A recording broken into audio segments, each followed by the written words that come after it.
رمضان کا مہینہ رب العزت کا مہمان مہینہ ہے۔ میرے محبوب پیغمبر صلی اللہ تعالیٰ علیہ وسلم نے اس کی آمد سے پہلے صحابہ کرام رضوان اللہ عنہم اجمعین کو جو خوشخبری سنائی، جو بات سنائی، وہ بڑی باکمال ہے۔ امت رہتی دنیا تک اگر اسی پر ہی عمل کر لے اور اسی کو دیکھ لے، سن لے، تو شاید رمضان کے روزے یہ مت چھوڑے۔ حضرت سلمان فارسی رضی اللہ تعالیٰ عنہ سے روایت ہے، شعبان کے آخری روز جناب رسول اللہ صلی اللہ علیہ وسلم نے خطبہ فرمایا۔ غالباً یہ کوئی آخری تاریخ کو جمعہ واقع ہوا ہوگا، یہ جمعہ نہ ہوگا تو ویسے ہی واز فرمایا ہوا ہوگا۔ فرمایا، اے لوگو، تمہارے اوپر ایک بڑے مہینے نے، برکت والے مہینے نے، وہ ایسا مہینہ کہ اس مر ایک رات ایسی آتی ہے جو کہ 1000 مہینوں سے بڑھ کر ہے، اس نے سایہ ڈالا ہے، یعنی لیلۃ القدر والی رات۔ اللہ رب العزت نے اس مہینے کے روزے فرض کیے اور رات کا قیام تطوع قرار دیا۔ تطوع کا لفظ کبھی سنت مؤکدہ پر بھی بولا جاتا ہے، یہاں سنت مؤکدہ ہی مراد ہے، کیونکہ تراویح کا لفظ سنت مؤکدہ ہونے کے لیے ہی ثابت ہے اور تراویح کا سنت مؤکدہ ہونا بھی ثابت ہے۔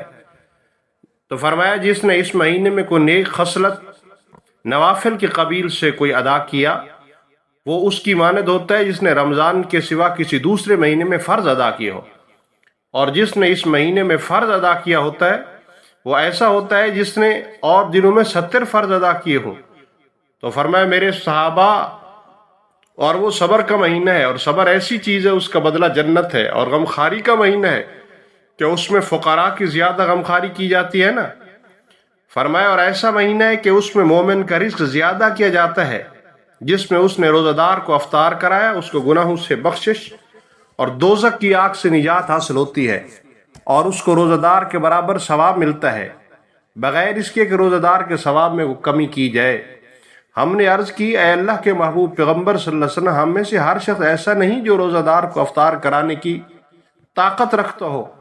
تو آقا دو عالم صلی اللہ علیہ وسلم نے ارشاد فرمایا، یہ ثواب تو اللہ رب العزت اس کو عطا فرماتا ہے جو کہ روزے دار کو دودھ کا ایک گھونٹ یا ایک کھجور یا ایک پانی کا گھونٹ وغیرہ سے افطار کرا دے، اور جو شخص روزے دار کو پیٹ بھر کھانا کھلائے، اس کو اللہ رب العزت میرے حوض کوثر سے سیراب کرے گا، پھر اس کو جنت میں داخل ہونے تک پیاس نہیں لگے گی۔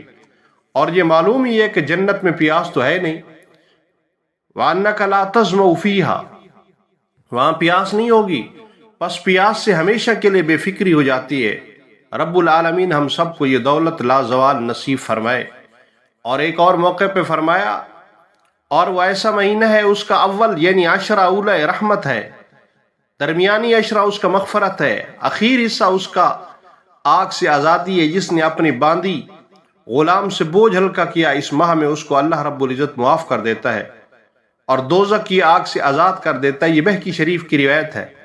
میرے پیغمبر صلی اللہ علیہ وسلم نے ایک اور موقع پہ ارشاد فرمایا، رمضان مبارک کی عظمت کو سنیں، میرے محبوب پیغمبر صلی اللہ علیہ وسلم کیا بیان فرما رہے ہیں۔ فرمایا، تمہارے پاس رمضان آ گیا ہے، مبارک مہینہ ہے، اللہ رب العزت نے اس کے روزے تم پر فرض کیے ہیں، اس میں آسمان کے دروازے کھول دیے جاتے ہیں، جہنم کے دروازے بند کر دیے جاتے ہیں، اور سرکش شیطانوں کو طوق پہنائے جاتے ہیں۔ اللہ کی بنائی ہوئی اس میں ایک رات ہے جو 1000 مہینے سے بہتر ہے۔ جو شخص اس رات کی خیر و برکت سے محروم رہا، وہ بالکل ہی محروم رہا۔ میرے پیغمبر کا ایک فرمان کہ جب رمضان کا مہینہ شروع ہو چکا تھا، فرمایا، بے شک یہ مہینہ آیا ہے تمہارے پاس، اس میں ایک رات جو 1000 مہینوں سے بہتر ہے، جو اس سے محروم رہا پس وہ سب بھلائیوں سے محروم رہا، اور نہیں محروم ہوتا اس سے مگر وہ بد نصیب ہی ہوگا۔